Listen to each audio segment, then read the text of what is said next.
Hey, so electric generator theory video. I'm going to explain to you how this works. Now here are four different alternators. They all have four different outputs. This one had actually been modified. I was going to use as a windmill generator. These windings are a special kind of windings. They are smaller than car alternator windings. They're supposed to take you less RPMs to produce electricity. Just these windings will cost you about $150. They're made to go in one-wire alternators. I might be able to put them in an AC Delco. Maybe. We'll check that out. That might be something to check into. But right now, this is my top producing alternator out of a BMW, and it is a 120 volt. But here is how it works, okay? There's a bunch of doubters and people who don't understand. But whatever, I mean, keep paying for electricity. I don't care. This technology is 100 years old. Tesla invented everything on this table, including the power inverter. Only he would have used something like this, a vacuum tubes to go from, and probably a transformer, condenser, all that. If you know anything about all that. Okay, now, let's throw all that. Sorry about the little glare in the bottom. I got my phone cases causing. So, have a battery, car batteries, 12 volt, out of the BMW. So, now, can we agree? Well, say BMW is in the scrapyard, so it couldn't make it. Say my Ford F-150 I had driven to Florida several times. The battery and the alternator would make it all the way to Florida and back. Can we agree on that? Yes, I thought so. Now, because you put 12 volts in, what do you get out? You get out 13.9 up to 15.9. So, the whole trip. Now, you can hook up one of these. Power inverter, that battery. I could hook up a TV or whatever the whole trip to Florida, correct? And the whole way back. And that would run that, correct? Okay? So, all I'm doing is taking the battery to run the power inverter, to run the small motor, that with the right pulley, here's 1, 2, 3. I've been doing this for 15 years, okay? And I mastered it the first year. So, it just takes a bigger pulley to turn the smaller pulley to give the RPMs. Now, in your car pulley is really about 3 feet wide, so this is really nothing. So, max right now with this alternator I can produce, my readily available power is 12.9. Once I hit the switch, that'll drop to 12.5, which is will be available at my power inverter. Now, I can run tools even as big as my impact for a long time. And that will jump back up to 12.5 and then 12.9 once I turn the motor / X wood lathe off. And it'll do that all day long. Now, once I can get it to spin fast enough, actually, like using house power, I have had 16.9 volts out of that. This alternator that I have hooked up right now. Now, I can't get 16.9 volts out of powering it out of the inverter because it doesn't spin that fast. You also would blow up your battery if you put 16.9 volts to it constantly. So that's too many volts. So actually, I could stop right here. What I have is enough, because what I'm going to do is hook up this alternator. Since this is probably 65 amp, this is 120 amp.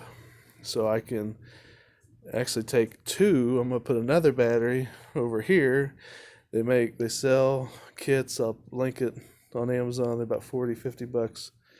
So you can run two batteries off one alternator, because one alternator will run two batteries. That way also it has a battery isolator, so I don't have to go out and buy that $200 battery or $150, I think, Sam's Club. I have another car battery, but it's not that big, so that way they don't have to be the same because they will be isolated. But then off of that battery, say it's right here, off of this battery will be where it's only getting current into the alternator. It's not taking anything off the system, so I'll be getting the 13, 9, 14 to that, like I've proven this actually produces at the battery. I'm getting 13,940, but by the time it gets to here, it drops down because it's being used, some of it. But then this one will always be getting 13 plus. Off of that, I can hook up another power inverter, which basically I'm going to only use that to run the motor to produce the power. Then the second battery is where you'll hook your second inverter up, where you'll have just the free energy. And I hope that helps explain it a little more. Plus, you can modify these kind of car alternators to put out 120 volts. 120 volts, not amps, volts. Where I'm putting out 12.5 now, you can take the same alternator and get 120 volts out of it by hot wiring it. Well, different magnets and permanent. All these right here I've glued on very well, epoxied on, and it didn't make a difference. It just made it where it wouldn't turn. So I failed on that. Out of many failed, many thousands of dollars, many hundreds of hours spent. Because I have forgotten more about car alternators than most people will ever know in their lifetime. This does work. Tesla say, well, why don't we have it? You actually do have it. Unless you live by the Hoover Dam or Niagara Falls, more than likely this is how you're getting electricity delivered to your house. Not through car alternators, but through turbines. This is how the power companies use giant turbines. They start smaller. They get up to run the bigger turbines, and that's how they get the water power too. It's run through turbines, something that spins like 30,000 RPM. So to say it's impossible, do you have lights on in your house? Well, then it's possible. Did you drive a car to work today? Then it's possible, because that is what it, basically this is just a big alternator, and alternator does mean alternating current. That's what alternator stands for. So, but basically this machine is just one big alternator, and you put in less and you're getting out more, and that's what an alternator does. And to say that that doesn't exist, I guess you've never seen an automobile that was invented in what, the 1900s. Tesla invented the alternator, also had part of the DC motor. We owe this all to Tesla. Tesla had this 100 years ago. Why don't we have it? Why? Because the power company wants to keep you as a slave and keep you to pay your $100 to $200 a month electricity bill. They don't want you to know that you could produce power or have solar in every room and just do a separate setup in every room.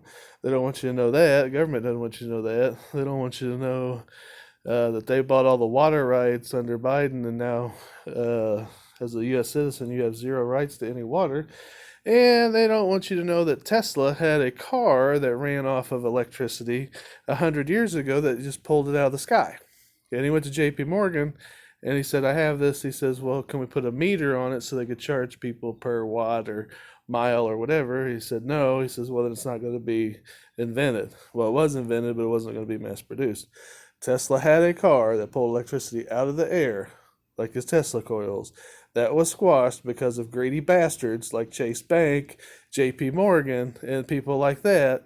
This has been around for 100 years. Had the government and the oil companies not killed every person who's tried to give you free energy, imagine where we could be today.